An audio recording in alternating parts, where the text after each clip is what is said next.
Bienvenue tout le monde. Là, je vais juste demander à mes collègues si elles voient la présentation. Est-ce que ça va? Oui, Excellent. Donc, on se retrouve, c'est une série de 4 webinaires. Le premier, c'était quelles sont mes options si je veux améliorer ma situation économique. On a eu vraiment de bons échanges. En passant, tous les webinaires se retrouvent aussi sur la page Facebook et éventuellement sur le nouveau site de l'ACFO SDG. Ceci dit, aujourd'hui, on parle de crédit. La semaine prochaine, le 8 décembre, ça sera sur 23 stratégies pour financer vos projets. Il y a plus d'un millier de personnes qui ont suivi cet atelier-là, puis c'est vraiment en demande. Donc, on a vraiment décidé à l'ACFO SDG de l'offrir parce qu'on sait qu'il y a plein d'organisations en francophonie ontarienne, mais surtout en francophonie dans la région de Stormont, Dundas-Glengarry, qui se posent des questions en temps de pandémie. Où aller l'argent, puis comment on peut aller le chercher? Puis finalement, le 10 décembre, ce sera une conversation avec la présidente et la directrice générale de l'ACFO-SDG, donc Mme Diane Poirier, puis Mme Céline Baillargeon-Tardif. Puis une conversation, si vous avez des questions sur c'est quoi l'ACFO-SDG, les projets, les programmes, si vous avez même des projets à proposer, bien, vous serez les bienvenus. Sur ce, on voit aussi des logos. Cette série de webinaires est appuyée par Patrimoine canadien, Centraide de Stormont-Dundas-Glengarry et la Banque Royale. Si je vous demandais, c'est quoi pour vous le crédit et l'endettement? Je vais demander à Sonia, une de nos collègues, parce que c'est aussi une question de génération.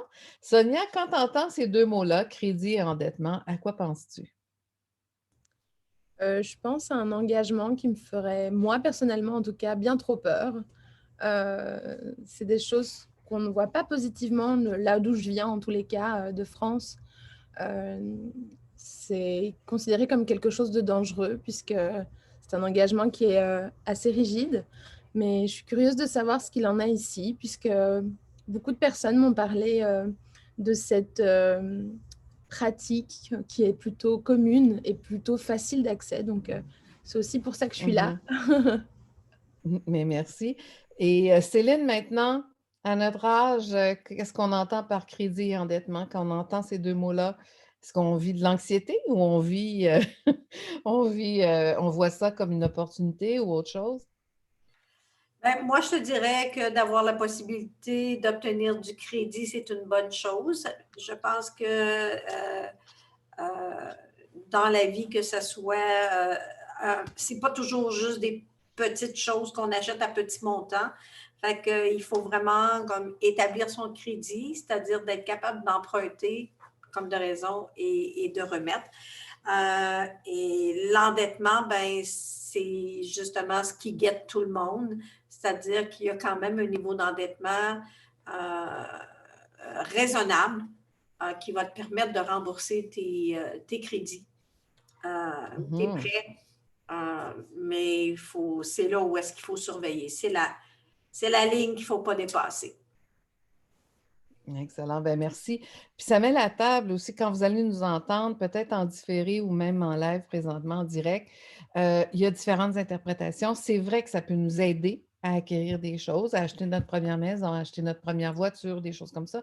Mais ça peut, comme notre collègue Sonia a mentionné, c'est aussi un risque si on emprunte de l'argent et qu'on n'est pas capable de payer et que ça l'affecte notre crédibilité dans la gestion de notre argent.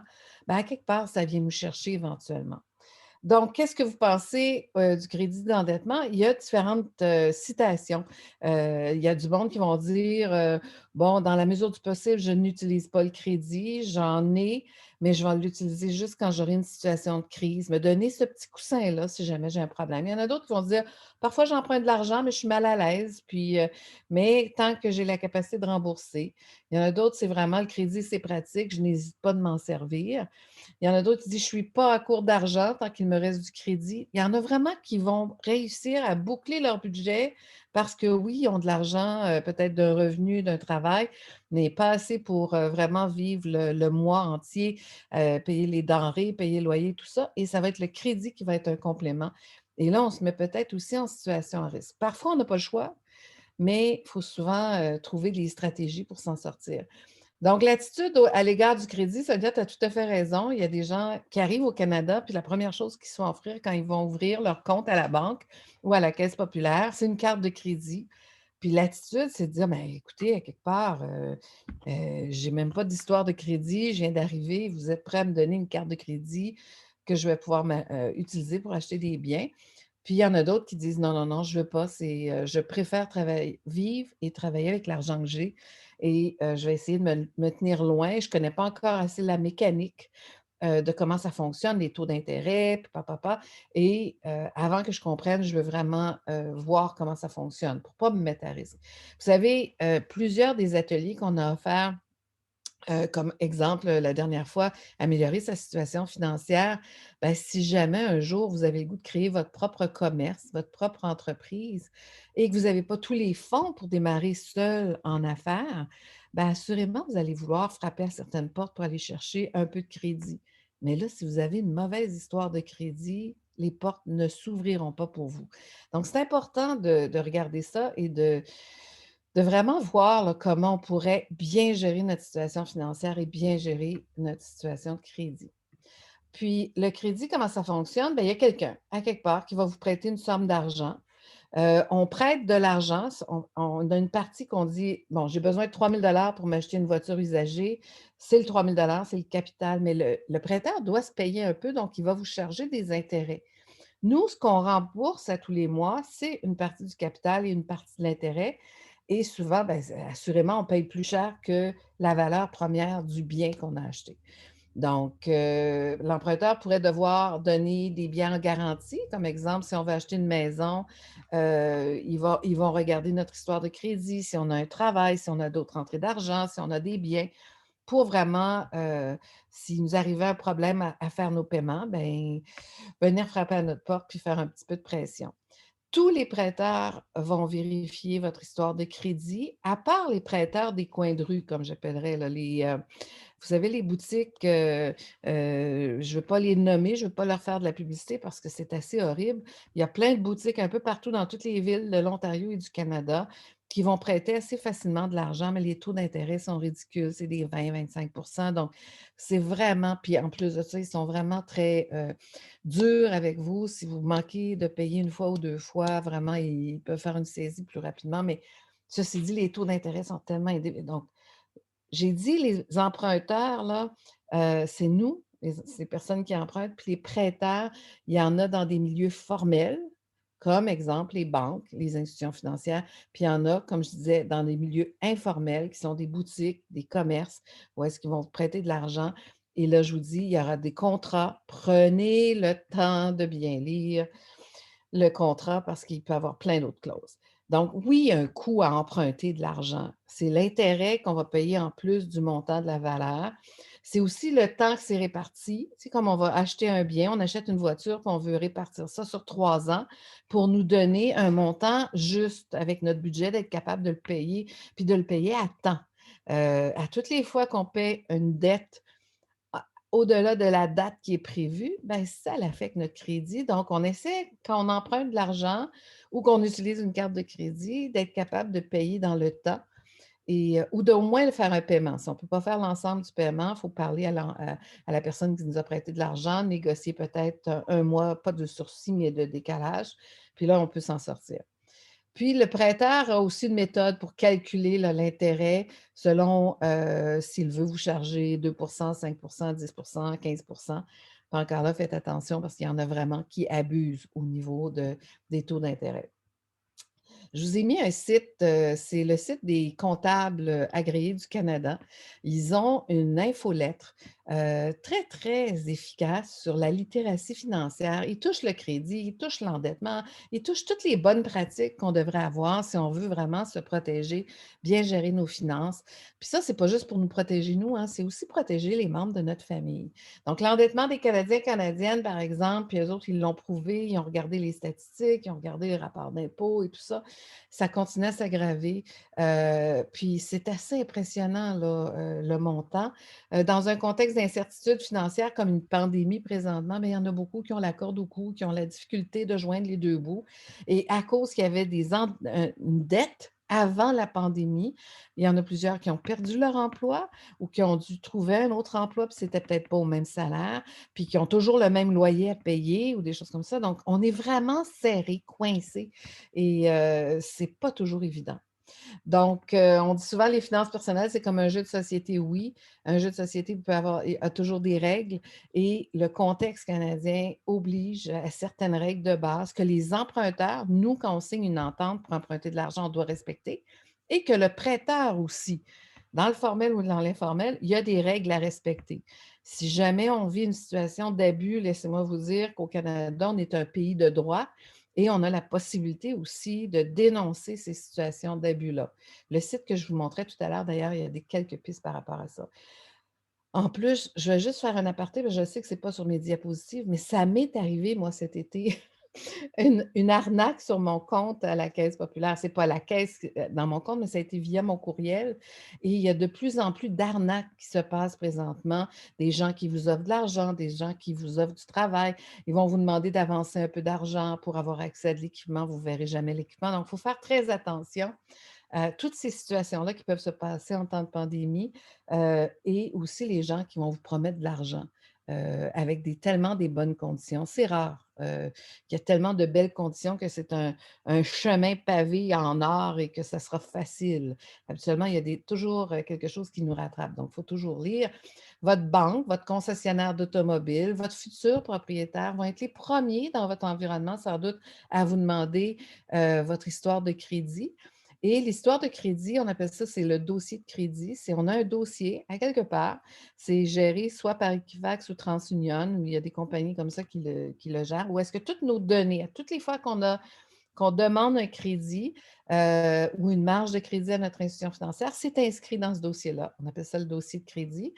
Puis, tout ça reste écrit pendant des années dans votre dossier de crédit. Donc, parfois, il y a des gens qui vont et je sais, je peux dire des gens, mais je vais commencer par moi, là.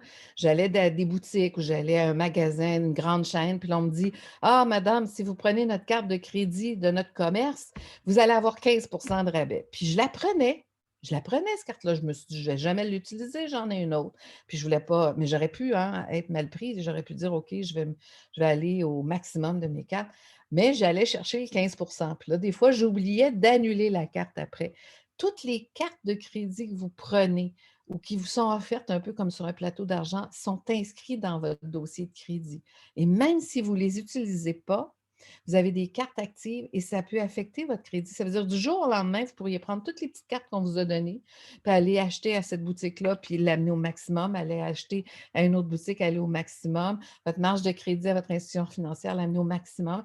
Et à ce moment-là, on est vraiment une personne à risque auprès des gens qui vont nous vendre une voiture, qui vont nous vendre une maison, parce qu'ils vont dire comment ils vont faire s'ils utilisaient tout ce crédit-là à tout repayer ça, puis en plus me repayer moi, le propriétaire de la maison ou l'institution financière ou le concessionnaire d'automobile. Le dossier de crédit, tout ce qui va être inscrit, à chaque fois que vous demandez de l'argent, chaque fois que vous demandez une petite carte, même si vous ne pensez pas l'utiliser, c'est dans le dossier. Et eux, la personne à qui vous allez demander un prêt, vont aller voir dans ce dossier-là, puis ils vont essayer d'évaluer, de vérifier si vous êtes une personne qui est un bon payeur. Donc, imaginez, quand je disais les statistiques tout à l'heure au Canada, c'est grave, là. Puis Sonia, il y a de quoi s'alarmer. Pour chaque dollar qu'un Canadien ou une Canadienne a dans ses poches, il est endetté pour 1,68 $. Donc, on est plus endetté que de l'argent qu'on a pour vrai dans nos comptes de banque. Et à l'échelle nationale au pays, ça, c'est autant le crédit à la consommation. Des fois, bon, on prend nos cartes de crédit, on va au resto et tout ça. On achète une maison, donc nos emprunts hypothécaires et non hypothécaires, donc tous les autres genres d'emprunts, auto et tout ça, hey, ça chiffre à 2 000 milliards de dollars.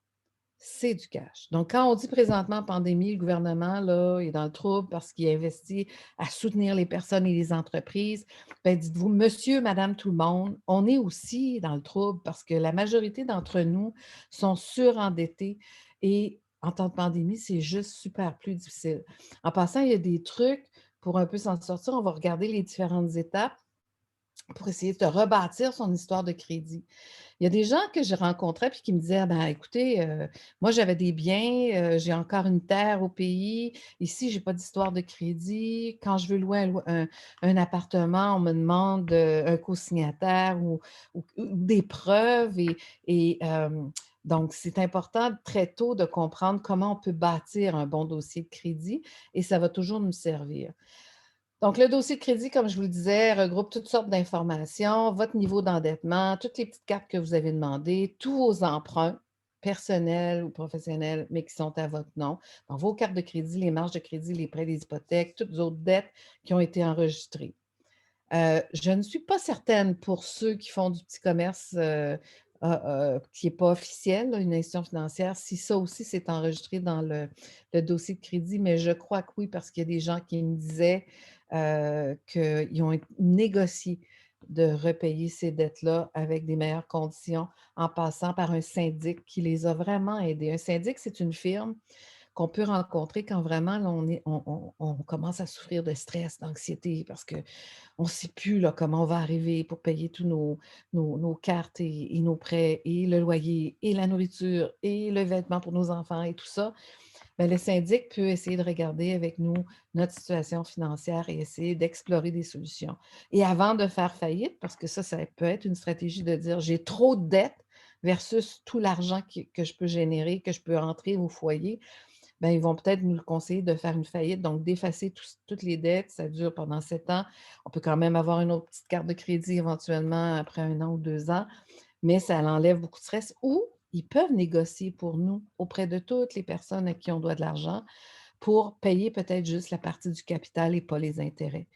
Et tout d'un coup, ça amène des belles solutions. Ça veut dire qu'il y a du monde dans notre communauté qui peut vraiment nous aider à trouver des solutions pour pas seulement avoir un bon dossier de crédit, mais aussi, si on en a trop de crédit, qu'on est étouffé, trouver des solutions. Dans le dossier de crédit, je disais aussi tous les renseignements bancaires. Là, on dit toujours: «Ah, ce que j'ai dans mon compte de banque, ce que j'ai dans mon compte à la caisse, il y a juste moi et la machine ou le caissier, la caissière qui le sait quand il voit mon compte. C'est pas vrai. C'est aussi enregistré dans votre dossier de crédit et si, un concessionnaire de voiture vous vend une voiture et qu'il va chercher votre histoire de crédit, il va voir combien vous avez dans le compte et ça va être aussi une façon pour lui d'évaluer si oui ou non vous avez la capacité de rembourser votre prêt. Céline et Sonia, je ne vois pas de main levée. Je ne sais pas si en ligne ou si vous-même, vous avez des commentaires en complément à ce que je dis. Vous m'arrêtez n'importe quand parce qu'on fait ça en équipe. Oui, c'est bon? Excellent. Donc, qu'est-ce qui est encore dans le dossier de crédit? Encore là, si vous avez fait une faillite, c'est écrit. C'est écrit pendant plusieurs années, je crois jusqu'à 7 années. Si vous avez été poursuivi par des entreprises parce que vous n'avez pas payé, puis eux autres, ils ont mis un jugement contre vous, ça peut être aussi inscrit. Il y a même des jugements où est-ce qu'on peut aller faire une saisie de votre salaire. Donc ça, je peux vous dire, c'est comme le dernier recours, là, mais ça serait plate, hein? À quelque part, là, votre employeur reçoit une lettre de votre institution financière, puis qui dit, ben nous, on va saisir une partie du salaire de la personne parce qu'elle ne paie pas ses dettes, puis c'est rendu à un taux trop élevé. Donc, imaginez, il faut vraiment régler ça plus tôt dans notre vie parce que je peux vous dire que rendu là, ça peut être très, très, très difficile. Ou ils vont mettre un lien. Si vous avez une maison, ils vont mettre un lien sur votre propriété pour la valeur que vous devez. Un lien, ça veut dire qu'exemple, vous avez une maison, à vaut 100 000 vous devez 20 000 à quelqu'un, il ne croit pas que vous allez avoir la capacité de le payer, le 20 000 ils peuvent aller enregistrer sur la propriété de la maison que si demain matin, vous vendiez votre maison, le 20 000 que vous leur devez sera versé directement de votre institution financière à eux et vous aurez le restant de l'argent. Donc, ils se protègent pour être remboursés avant tout le monde. Information sur les personnes et les institutions. Un bureau de crédit conserve habituellement de l'information liée à votre crédit. Ah, je pensais que c'était 7 ans, excusez-moi, parce que 7 ans, c'est au niveau de la faillite, mais pendant 6 ans, à partir de la date de la dernière activité.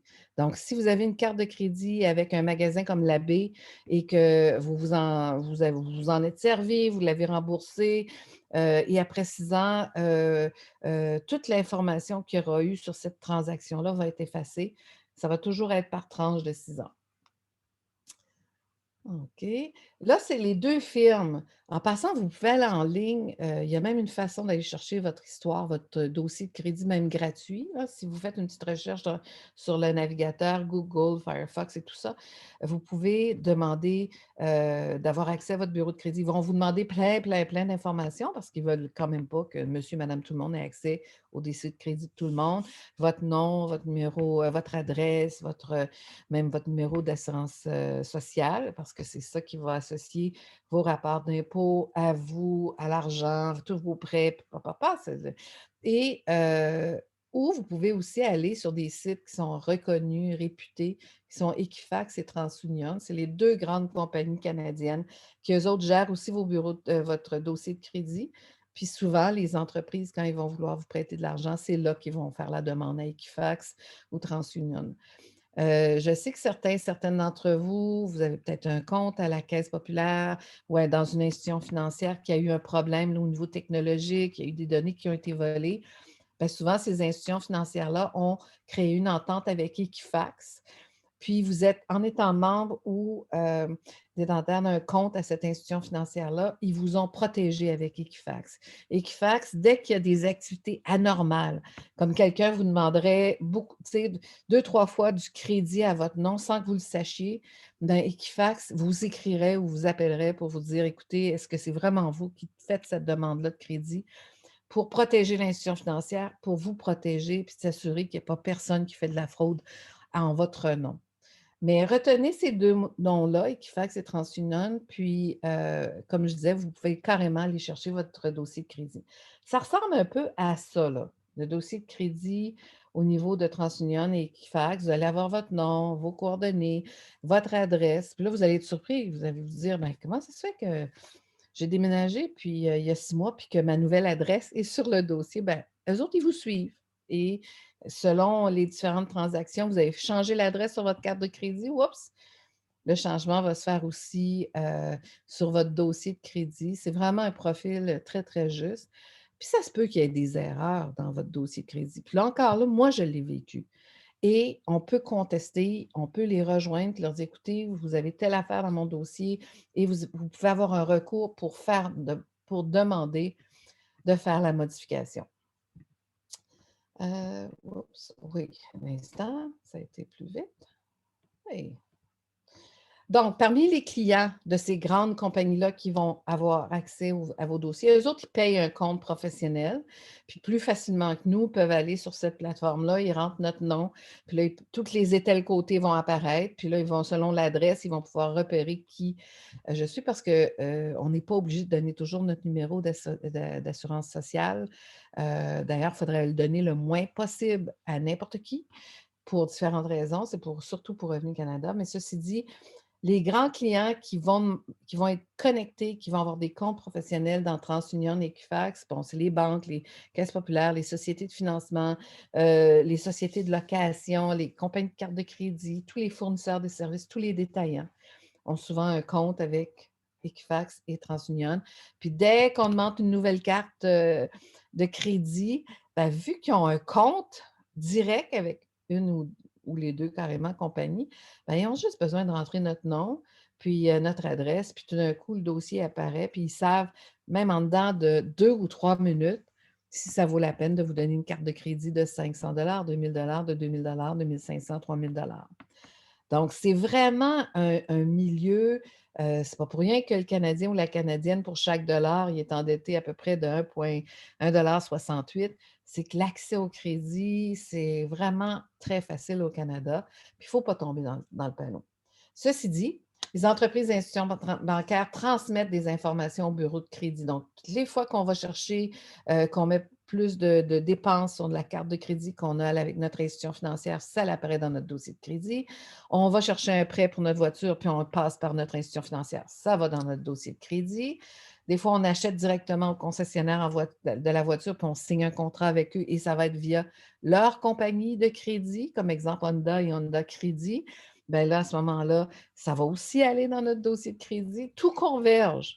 Tout l'argent que vous allez emprunter ou tout l'argent que vous allez utiliser sur des cartes de crédit converge votre dossier de crédit. Je pense que je l'ai dit, hein, Céline, assez souvent pour que le monde se rappelle que même si nous, on pense que ça ne s'accumule pas, à quelque part dans un dossier, toutes les dettes qu'on cumule, le 50 là, le 150 là, le 3 000 pour la voiture, le 125 000 sur la maison, tout ça est cumulé dans notre dossier de crédit. Et quelqu'un qui est enregistré, qui veut aller vérifier notre crédit parce qu'on lui a demandé un prêt pour acheter une nouvelle voiture, peut voir l'ensemble de notre histoire de crédit pour valider, encore là, comme je vous disais tout à l'heure, si on est un bon payeur, si on a le potentiel, malgré tout l'endettement de la planète, si nous, comme personne, on paye régulièrement nos comptes et si nous, comme personne, on peut prendre un prêt de plus et être capable de le payer.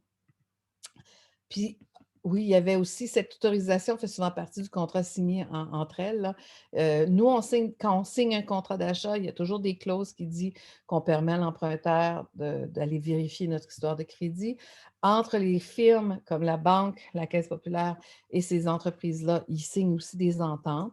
C'est pas, notre information personnelle n'est pas diffusée sur la place publique, mais toutes les personnes qui vont vouloir avoir accès au crédit vont y avoir accès. Donc, par exemple, votre compagnie de carte de crédit peut informer le bureau de crédit de la fréquence et des retards de votre paiement. Là, vous dites, hey, ma carte de crédit, je la paye toujours une semaine plus tard et parce que ma paye arrive une semaine plus tard. Bien, écoutez, ça vaut la peine d'appeler votre carte de crédit et de négocier la date de paiement, que ce soit au début du mois, à la fin du mois, 2 fois par mois, et d'ajuster ça avec votre capacité de payer parce que vous pensez que ce n'est pas grave parce que dans le mois, vous l'avez payé le montant. Mais à toutes les fois que vous avez un retard, c'est aussi enregistré dans le dossier de crédit. Puis, ça projette une image comme quoi vous êtes plus ou moins fiable. Surtout si vous ne payez pas les pleins montants, puis à la date, puis que là, le montant continue à s'accumuler parce que vous utilisez votre carte pour acheter d'autres choses, bien, à un moment donné, ça l'affecte votre dossier de crédit. De la même façon, le commerçant qui vous a vendu à crédit votre système de cinéma maison peut informer le bureau de crédit que vous n'avez pas payé votre dernier versement. Imaginez, là, on ne parle pas des 10 derniers versements. Là. Il peut tout de suite appeler quand vous avez manqué un versement et là, il y a une note dans votre dossier. Donc, ça vaut la peine encore là d'appeler la compagnie qui nous a vendu le cinéma maison et de lui dire, écoutez, ce mois-ci, là, j'ai vraiment un défi, j'ai eu à payer telle chose. Est-ce qu'on peut, je vais payer juste les intérêts, est-ce que je peux payer le capital le mois prochain? Puis la majorité vont vous dire oui. Puis surtout en temps de pandémie, je peux vous dire que pas mal tout le monde essaie de faire partie de la solution pour non pas créer plus de problèmes chez les gens et les familles, mais vraiment aider.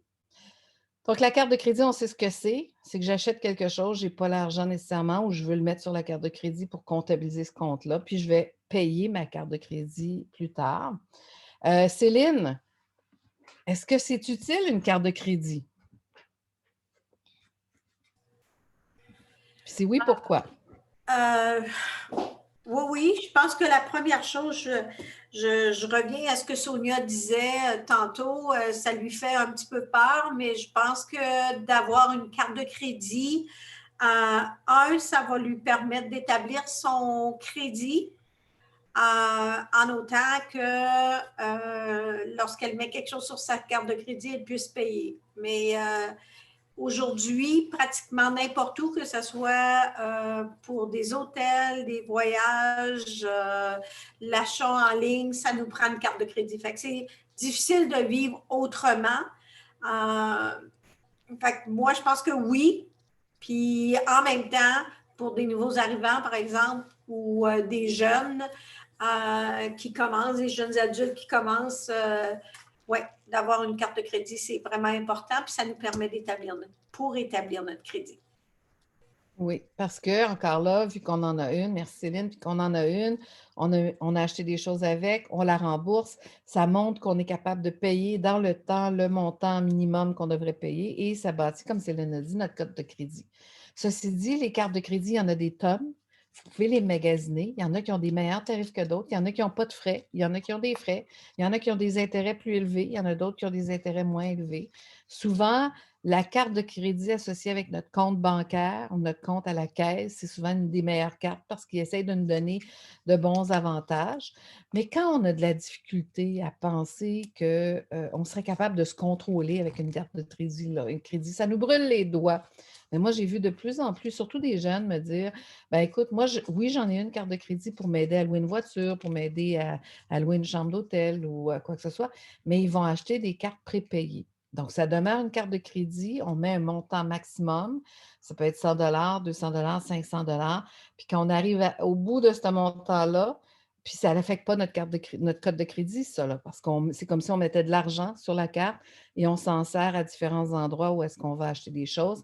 Puis quand il n'y a plus d'argent sur la carte, ben, elle ne fonctionne juste plus jusqu'à temps qu'on rajoute de l'argent sur la carte. Donc, ça permet d'avoir, comme Céline disait, une carte de crédit quand on veut acheter des choses en ligne et des choses comme ça, mais de ne pas avoir la tentation de se rendre à la limite de notre crédit et de ne pas avoir l'argent dans le compte pour le payer. Donc, prenez le temps de comprendre comment ça fonctionne, de toujours lire le contrat qui vient avec la carte. Le contrat, habituellement, si on a fait une commande en ligne, il va être en ligne, il va nous être envoyé aussi par courriel, il va être aussi en annexe avec la carte quand on va le recevoir par la poste. Donc, prenez le temps de lire. Et plus les lignes sont petites, ça vaut la peine que ça soit lu. Et comment protéger votre carte de crédit contre la fraude et les escroqueries? Les institutions financières, entre autres, ils ont mis beaucoup de mesures en place, comme si, exemple, si une personne utilise votre carte et veut sortir, même si c'est un petit montant, 2 fois 50 en dedans de la même heure, ils vont avoir tendance de bloquer votre compte et de vous appeler pour vérifier si c'est vraiment vous qui avez fait cette transaction-là. Puis là, vous confirmez que c'est vraiment vous, votre carte est débloquée et vous pouvez continuer à vous en servir. Parce que souvent, les fraudeurs, c'est ce qu'ils font. Ils prennent une carte, puis ils vont essayer 1 ou 2 ou 3 montants, mais le troisième, il risque d'être gros, puis ils s'essayent. Puis là, quand ça passe 1 fois, 2 fois, bien, mais là, les institutions financières se sont mis des murs de feu pour vraiment essayer de voir les pratiques qui sont différentes de vos pratiques d'achat.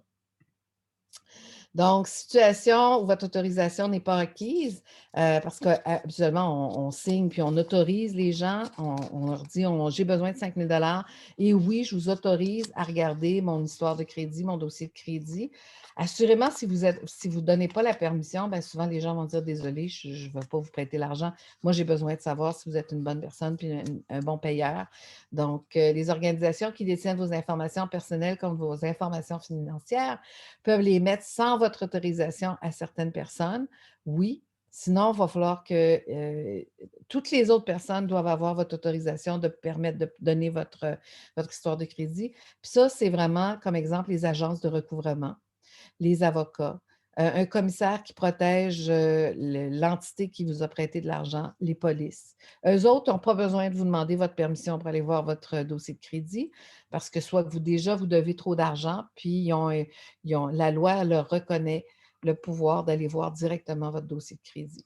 Sinon, toutes les autres devraient avoir des contrats, des ententes et vous donner la permission de voir votre dossier de crédit.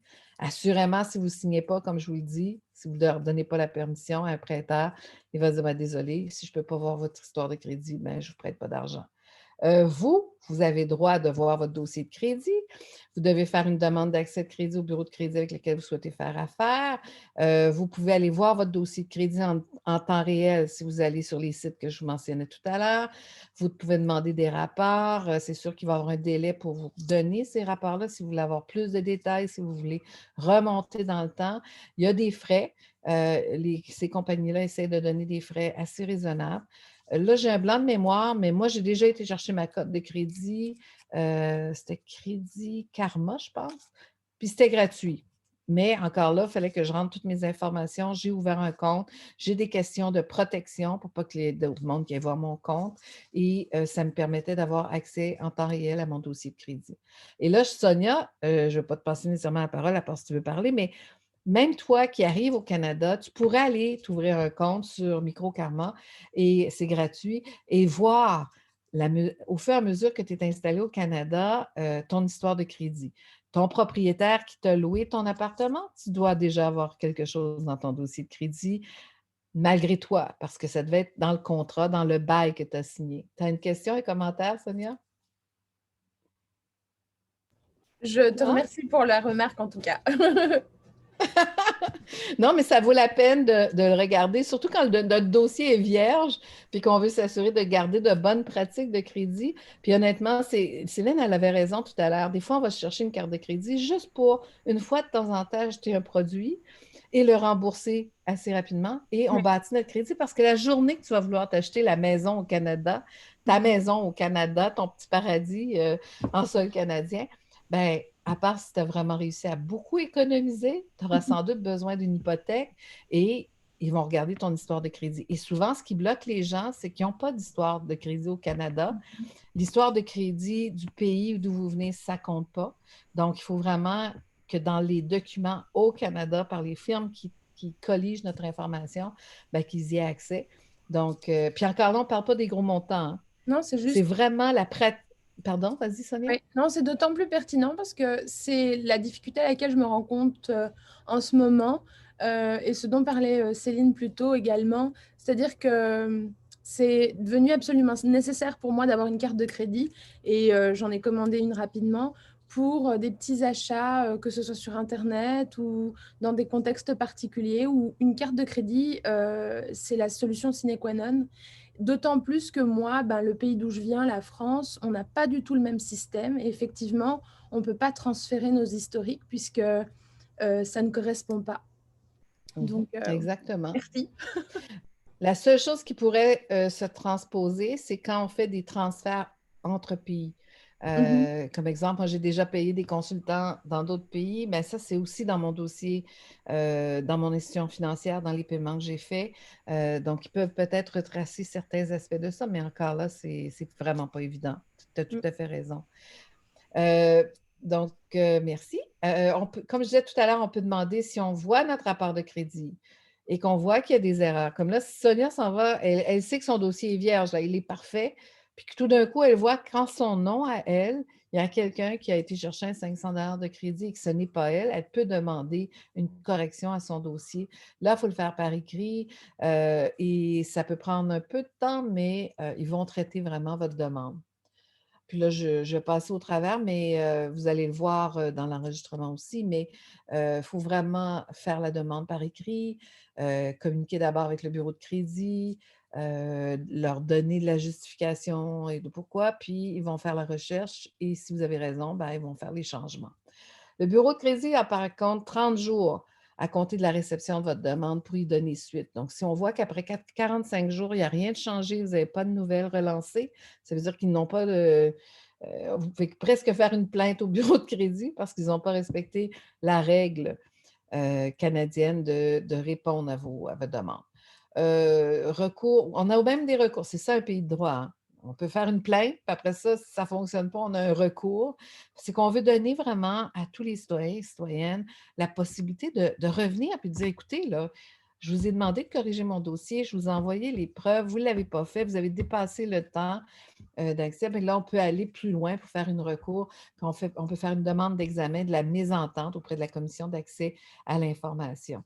Donc, à quelque part, vraiment, s'il y a eu une erreur dans votre dossier, ça devrait être rectifié. Puis des fois, il y a des gens qui ne vont même pas jamais voir leur dossier de crédit jusqu'à temps qu'ils ne comprennent pas pourquoi ils demandent une carte de crédit puis qu'ils ont eu un refus quand ils ont de l'argent dans le compte de banque. Puis ils ont payé leur carte Visa, puis ils sont en train de payer à tous les mois leur voiture.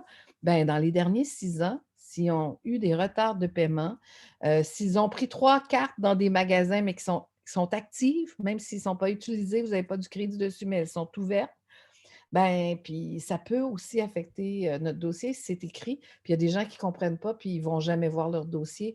Donc, on ne peut pas demander à ce moment-là des rectifications. Moi, quand j'ai été voir mon dossier, à un moment donné, toutes les petites cartes que j'avais demandées, que je n'utilisais pas, mais que je voulais aller chercher le 15 à la baie, puis le 30 là, puis le 20 là, quand je les ai toutes vues sur mon compte, là, j'ai contacté la compagnie, j'ai dit, écoutez, c'est des comptes inactifs et on peut même après, si on ouvre un dossier, carrément aller les effacer. Puis il faut appeler aussi les institutions pour leur dire, on a déchiré notre carte, on a coupé notre carte, on ne s'en servira pas. Donc, à ce moment-là, on ne reçoit plus ni de lettres et ça n'affecte plus notre dossier de crédit. Donc, 6 étapes pour s'en sortir, ben, préparer un budget. Là, vous allez me dire, ben voyons, Madame Côté et telle, c'est trop simple. Oui, c'est simple, mais ça n'a pas besoin d'être un budget là, avec les 4 colonnes puis, tous les chiffres. C'est juste de vraiment regarder nos entrées d'argent, tout ce qu'on a besoin de payer pour nos besoins de base à notre famille, notre loyer, notre nourriture, un peu de sorties, un peu de loisirs, des choses comme ça, mais le reste, ben, vraiment d'essayer de contrôler toute l'utilisation de nos prêts, les cartes de crédit, les lignes de crédit et toute autre dépense qu'on ferait sur ces façons de le faire via les outils. Donc, on essaie de budgéter en tenant compte de notre réalité, de nos entrées d'argent. Il nous arrive une crise, il nous arrive un imprévu, on a un enfant qui tombe malade, il faut absolument se rendre à Montréal, on a un décès. Ben, quand nos cartes de crédit ont du lousse, dans le sens qu'il y a de la place, ben, elles vont vraiment nous servir dans ces temps-là.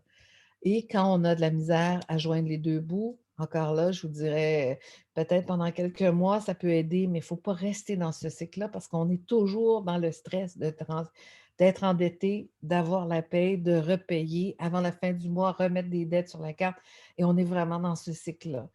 Encore là, je parle en connaissance de cause et je peux vous dire que c'est un stress qu'il y a pas grand monde qui aimerait vivre et il faut trouver des façons de s'en sortir. Puis souvent, c'est le budget en planifiant nos entrées, nos paiements par mois et tout ça qu'on peut décider, même auprès des gens auprès qu'on a emprunté de l'argent, de peut-être diminuer, le montant qu'on va donner par mois parce qu'on va allonger la période du remboursement. Donc si on avait acheté une voiture puis que ça nous coûte 250 par mois ou 300 par mois, puis qu'à quelque part, on n'est plus capable, on a perdu notre emploi ou on a un salaire plus. Mais on peut retourner puis leur dire, écoutez, moi, je voulais payer ma voiture sur 3 ans. J'aimerais renégocier mon contrat pour le payer sur 5 ans. À ce moment-là, les paiements mensuels vont être plus bas et on se donne un peu d'air pour respirer, pour vivre moins de stress, puis être capable de respecter nos engagements. Il faut rester en contrôle de nos finances. Saviez-vous qu'en achetant un café à 2,50 chaque jour, vous dépensez plus de 900 par année? Ben, 900 ça peut payer plusieurs fois plusieurs dépenses que vous auriez faites sur votre carte de crédit. Donc, si on ne sait pas, si on dit, ah, c'est juste un café, à quelque part, tous ces cafés-là peuvent faire 900 par année de dépenses, puis ça serait de l'argent que vous pourriez mettre sur vos dettes si vous n'aviez pas l'argent à ce moment-là quand vous avez acheté des biens. Donc, on va se donner des objectifs à court terme, rembourser notre carte de crédit, rembourser nos dépenses hebdomadaires. On va se donner des objectifs à long terme. C'est quoi l'ordre de priorité des dettes? Il faut toutes les rembourser. Il faut faire des paiements presque à peu près en même temps tous les mois, mais on peut encore là vraiment regarder notre histoire à nous puis de dire comment on peut organiser nos paiements. Et d'aller renégocier, je le redis là pour la 3e fois, si vraiment on a la corde au cou, on sent qu'on a les pieds, on peut aller renégocier nos prêts et la modalité ou le processus de paiement, de repaiement. Puis si vraiment, vraiment, là, la corde est vraiment au cou, on est vraiment stressé, on n'y arrive pas, on fait un budget, on ne voit toujours pas la lumière au bout, ben on peut aller consulter, comme je disais tout à l'heure, un syndic. Et là, il y a la croyance populaire, c'est qu'un syndic, la journée qu'on rentre dans son bureau, c'est pour faire faillite. Ce n'est pas vrai. Le syndic peut aussi vous aider à faire ce budget-là et vous aider à voir clair, vous aider à vous donner une stratégie étape par étape pour vous en sortir. Il faut vraiment apprendre à déceler où va notre argent, comment on la dépense. Moi, il y a des gens qui me disaient, je ne comprends pas, on n'achète rien. Ben oui, mais vous fumez 3 paquets de cigarettes par jour, vous et votre conjointe. Je sais pas, là, mais moi, j'ai jamais fumé, là, mais quand j'ai demandé le prix d'un paquet de cigarettes, là, c'est quoi? C'est rendu 10 le paquet? Je ne sais plus, là. Je pense que Sonia et Céline ne fumaient pas. Ben, c'est 30 par jour, peut-être. Donc, imaginez, 30 par jour, fois 7 jours, fois 52, tu sais, fois 4,3 semaines, fois 52 semaines. Tout l'argent que vous dépensez sans vous rendre compte que vous la dépensez. Puis, si ce n'est pas dans le budget parce que c'est une dépense que vous ne la voyez pas, mais vous la faites, ben, ça l'affecte vraiment votre budget global. Donc, à la fin de la journée, on va avoir une bonne cote de crédit en tout temps, parce que la journée qu'on va vouloir acheter la maison, la journée qu'on aura besoin d'acheter le véhicule, le besoin qu'on aura besoin d'investir dans un projet d'entreprise, il faut réellement avoir une bonne cote de crédit. Donc, au Canada, les cotes de crédit varient entre 300 et 900. Ce chiffre-là tient compte de toutes nos transactions que je vous ai dit qui sont enregistrées dans votre dossier de crédit. Puis si vous avez beaucoup de transactions, puis que vous ne payez pas souvent, puis que vous êtes en retard, puis que si, ben, votre code de crédit va être plus près du 300. Mais si vous avez une bonne habitude de repayer, comme Sonia disait, j'achète des petites choses et je le repaie, ben, votre code de crédit, ce n'est pas le montant. C'est si vous avez une belle habitude de repayer dans le temps, ce que vous avez mis sur vos cartes de crédit ou si vous payez vos emprunts, ben, vous allez être plus près du 900.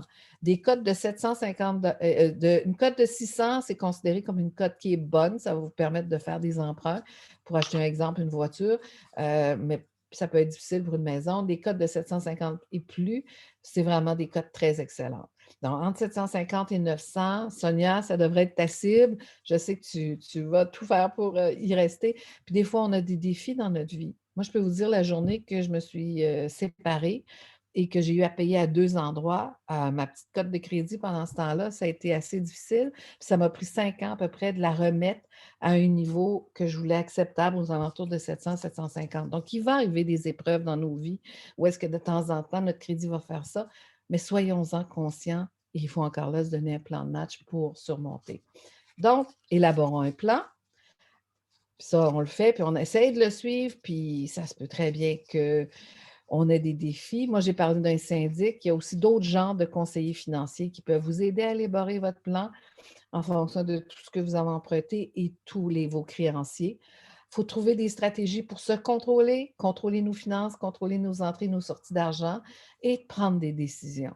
Parce que nos décisions, si on décide des choses, on va peut-être les mettre en œuvre, on va agir, puis il faut que notre plan soit réaliste pour vraiment réussir à gérer notre crédit et vivre une situation plus agréable que stressante. En avoir plus pour votre argent, ben, donc à ce moment-là, ben, vraiment, on épargne. C'est ça que ça veut dire. Ça veut dire qu'à quelque part, on essaie de dépenser moins que l'argent qu'on a. On va essayer de le placer. On va se créer un petit fonds d'urgence au cas où on a des éléments dans notre vie qui nous obligent à puiser dans ce petit fonds d'urgence-là. On peut d'abord jeter un coup d'œil sur les mêmes montants qu'on paye par mois. L'hydro, c'est à peu près pareil, sauf l'hiver, ça monte un peu. Les assurances, habituellement, c'est le même montant chaque mois. Donc, les frais de subsistance, on se dit, c'est peut-être 150 ou 200 par semaine, mon budget d'achat de nourriture. Donc, on essaie de regarder les coûts fixes et les autres coûts pour, encore là, se donner une marge de manœuvre. Donc, planifier, planifier, planifier, on ne dira pas assez.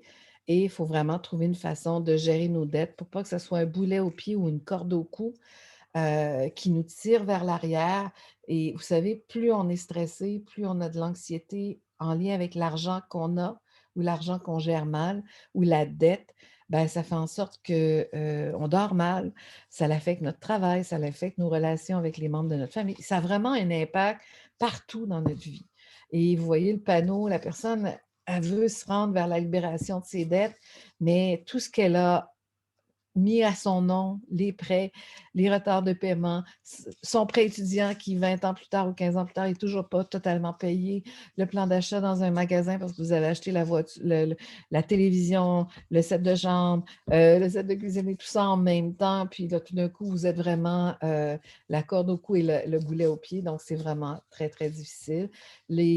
Dans chacune des provinces, il y a un ministère qui donne beaucoup d'informations pour les consommateurs, consommatrices. J'ai mis le lien ici pour l'Ontario, c'est le ministère des services gouvernementaux et des services aux consommateurs. Il y a vraiment de la bonne information. Ce n'est pas traduit tout croche à cause que c'est en français. C'est sûr que souvent, les sites ont été écrits en anglais. Ça a vraiment été adapté dans un bon français accessible et c'est vraiment intéressant d'aller chercher cette information-là parce que eux, sans intérêt, là, ils veulent juste qu'on soit des personnes qui vivent bien et qui aient la possibilité de réaliser leurs rêves et de bien gérer leur histoire de crédit, leurs finances. Bien, ils nous donnent toute l'information pour bien gérer notre argent et assurer notre sécurité financière. Donc, on a fini. J'ai couvert tous les éléments. Je vais revenir. Oui, on ne voit pas le partage d'écran. C'est bon? Céline, Sonia, Nadège? C'est tout bon. C'est tout bon? Parfait. Est-ce Oui, qu'il c'est y a bon. Est-ce qu'il y a des commentaires? Nadège, tu étais là aujourd'hui. Il y en a qui sont embarqués, débarqués. J'ai vu ça avec des problèmes en ligne, puis il y en a qui sont en ligne. Est-ce que vous avez des questions, chère Nadège? Je voulais demander, est-ce une bonne chose que quand, par exemple, bon, tu te retrouves avec une dette de ta carte de crédit, ben, tu t'es dit, OK, je vais aller puiser dans mon compte épargne et comme ça, je vais rembourser. Est-ce une bonne chose ou bien il ne faudra pas faut pas le faire? Je sais pas. C'est un peu ça ma question. Écoutez, si vous avez des dettes sur votre carte de crédit, il faut regarder quand vous recevez votre compte. Mhm. Il va avoir le montant minimum à payer et une date pour Exact. le payer. Donc, il Tout faut au à moins fait. payer ce montant-là et à cette Mhm. date-là, et vous êtes correct, ça n'affectera pas votre code de crédit, même si Ok. vous devez plus sur votre carte de Mhm. crédit. Si vous respectez vos paiements et dans les délais, Mhm. ça n'affectera pas votre crédit. Céline, est-ce que Mhm. tu as un complément à ajouter par rapport à ça? C'est pas Non, mal ça, hein? je te dirais que tout était très complet. Ça nous Oui, fait c'est réviser bon. certaines choses, là. Puis Sonia me disait qu'il y avait des questions en ligne aussi. Sonia, tu peux peut-être en prendre une à la fois, puis Céline Oui, et moi, on va essayer d'y répondre. alors on a une première question de Serge Desfaux qui demande quel est l'avantage pour une banque à nous offrir une carte de crédit? Oh, quelle question, quelle bonne question. Parce que, écoutez, de donner une carte de crédit, qu'est-ce qui arrive? Ils sont en train de créer un lien d'usage entre vous et l'institution financière. Ils veulent vous attirer pour, oui, vous venez mettre votre compte ici, on vous donne une carte de crédit et éventuellement, on va peut-être vous offrir un programme d'assurance, un autre service, un autre service, un autre service. Donc, on vous offre facilement une carte de crédit parce qu'on sait qu'éventuellement, vous allez peut-être demander une marge de crédit pour essayer de repayer certaines choses. Donc, on essaie de créer une relation avec vous. Et les institutions financières, ben, c'est quoi leur business? C'est de gérer de l'argent, prêter de l'argent, générer des surplus pour les propriétaires de la banque. Donc, plus ils nous donnent du crédit, plus on paye le capital et qu'on paye les intérêts. Les intérêts vont directement à l'institution financière, là. Ça va dans leur propre compte en banque. Et si on est des millions de personnes qui font ça, imaginez, ça amène beaucoup d'argent dans les institutions financières. Donc oui, on nous donne facilement une carte de crédit. Ce qui est triste, c'est quand ils nous donnent une carte de crédit avec un très gros montant, puis qu'on ne s'est pas familiarisé avec le crédit, puis tout d'un coup, on dit c'est de l'argent gratuit. Et le temps qu'on se réveille, c'est qu'il n'y en a pas d'argent gratuit. Donc, faut le savoir dès le départ. Il faut apprendre à bien gérer, puis surtout pas mettre tous nos œufs à dépenser tout l'espace qu'on a sur notre carte de crédit et avoir de la difficulté pour le rembourser. Mais on nous donne facilement pour créer une relation de fournisseur de services financiers à utilisateur de services financiers. Une autre question? Alors oui, Serge Desfaux toujours nous demande serait-il possible que la banque nous charge des intérêts pour une carte de crédit que nous avons pris et n'utilisons pas? Ah, ben oui. Euh, Céline, je te vois tes lèvres bouger. Tu veux rajouter? J'imagine que c'est les frais annuels là, qui vont nous charger. Ouais. C'est ça. Mm. Il faut s'assurer que ce soit quand ils nous offrent l'opportunité, l'obtention d'une carte de crédit, il faut regarder ceux qui sont avec des frais annuels et ceux qui sont sans frais annuels. Fait que, surtout si on ne l'utilise pas souvent, les frais annuels sont peut-être de trop, là, Oui. personnellement. Oui, non, tu as tout à fait raison. Sonia, est-ce qu'il y avait une autre question? Alors non, c'était tout. Excellent. Ben, écoutez, il est 12h58, 2 minutes avant la fin de 13h. Je vais repasser la parole à Céline parce que notre prochain atelier, c'est vraiment sur les 23 façons de mobiliser des fonds. Mais à tout seigneur, tout honneur, c'est vraiment l'ACFO SDG qui organise. Sonia, Céline et moi, on travaille à l'ACFO SDG et on est fiers d'y travailler. On est là à votre service. Et Céline, pour le mot de la fin, je te repasse la parole. Ben, je vous remercie beaucoup. Merci beaucoup, Ethel. C'est toujours très agréable de suivre tes webinaires. Et j'invite tout le monde à suivre la prochaine formation, entre autres. L'invitation a été lancée aussi aux organismes et à tous les différents types de comités, venir voir comment on peut faire financer ou comment on peut financer nos projets. Fait que, je vous souhaite la bienvenue pour le 8 décembre à midi.